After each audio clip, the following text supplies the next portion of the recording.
नमस्कार, one India Hindi में आपका स्वागत है। भारत में कोरोना वायरस के मामले फिर से तेजी से बढ़ने लगे हैं। मार्च का महीना एक बार फिर कोरोना वायरस के बढ़ते मामलों का गवाह बन रहा है। पिछले कुछ वक्त से लगातार कोरोना के नए मामलों में तेजी आई है। महाराष्ट्र, गुजरात ऐसे राज्य हैं जहां नए मामलों में जबरदस्त उछाल आया है। कोरोना संक्रमण का मामला फिर से 28,000 के पार चला गया है। इसी चिंता को देखते हुए प्रधानमंत्री नरेंद्र मोदी ने राज्यों के मुख्यमंत्रियों के साथ मंथन की और कोरोना के दूसरे पीक से बचने को लेकर राज्यों को कई सलाह दिए। इसके साथ ही मार्च 2020 का वो समय लोगों को फिर से याद आने लगी है जब देश में कोरोना महामारी के खिलाफ सबसे बड़ा जंग शुरू हुआ था। आइए फिर से याद करते हैं उन दिनों को जहां से हम चले थे और आज कहां पहुंचे हैं। भारत में कोरोना वायरस का पहला मामला 30 जनवरी 2020 को केरल में दर्ज हुआ था। इसके बाद फरवरी में वुहान से लौटे कुछ यात्री पॉजिटिव पाए गए, लेकिन संक्रमण दोहरे अंक तक नहीं पहुंचा। 4 मार्च को पहली बार 22 केस भारत में मिले, जिनमें 14 वो इतालवी पर्यटकों के समूह में शामिल संक्रमित थे।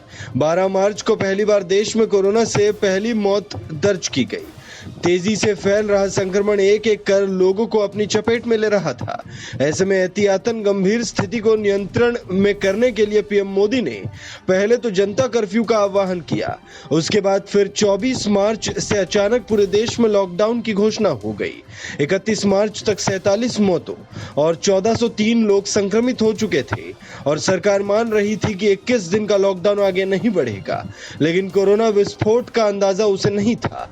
इसके बाद दिल्ली में तबलीगी जमात का मामला सामने आया। इसके जरिए देश में सीधे 4129 मामले सामने आए। मार्च के मुकाबले अप्रैल में मरीजों की तादाद 23 गुना बढ़ गई। अप्रैल के अंत तक कुल मौतें बढ़कर 1075 तक पहुंच गई। उसके बाद दिन ब दिन कोरोना के मामले तेजी से बढ़ने लगे और हालात ऐसी बनी कि एक दिन में 1 लाख के करीब भी मामले सामने आने लगा, जबकि इससे पहले जून में देश में अनलॉक की शुरुआत हो गई, जो चरणबद्ध तरीके से अभी तक जारी है। आंकड़ों को देखें तो पहली लहर का चरम 16 सितंबर 2020 को था, जब एक दिन में कोरोना के 97,894 पॉजिटिव केस सामने आए। लेकिन कोरोना से मौत के मामले में सबसे भयावह दिन 15 सितंबर 2020 को देखने को मिला, जब देश में इस महामारी से एक दिन में 1290 लोगों की जान चली गई। इतना ही नहीं, महामारी की चपेट में देश के कई नामी गिरामी हस्ती भी आए, जिनमें कई बड़े लोगों को अपनी जान से हाथ भी धोना पड़ा। वहीं 68 दिनों की सख्त लॉकडाउन ने देश की अर्थव्यवस्था की कमर तोड़कर रख दी।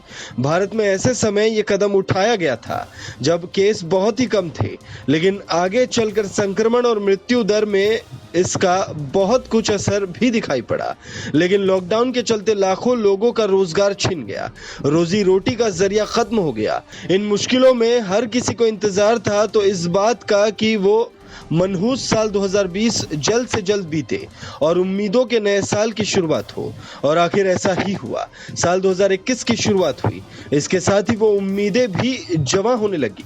मानवता के सबसे बड़े खतरे के खिलाफ अब निर्णायक जंग शुरू होने वाला था। जनवरी के पहले हफ्ते में ही कोरोना की वैक्सीन के आपातकालीन इस्तेमाल को मंजूरी दी गई। 16 जनवरी से देश में टीकाकरण शुरू हो गया और बुधवार सुबह तक के आंकड़ों के मुताबिक देश में 3,29,05,045 लोगों को कोरोना वैक्सीन लग चुकी है और मंगलवार को रिकॉर्ड 30 लाख लोगों को वैक्सीन दिया गया, जो अपने आप में एक रिकॉर्ड है। जाहिर है हम देश में कोरोना को मात देने की ओर तेजी से बढ़ रहे हैं, पर ध्यान से हमें जोश में होश संभाल कर रखना होगा, क्योंकि हर एक जान की कीमत उसके परिवार के लिए हार के समान ही होता है। इस खबर में फिलहाल इतना ही। तमाम अपडेट्स के लिए बने रहिए वन इंडिया हिंदी के साथ।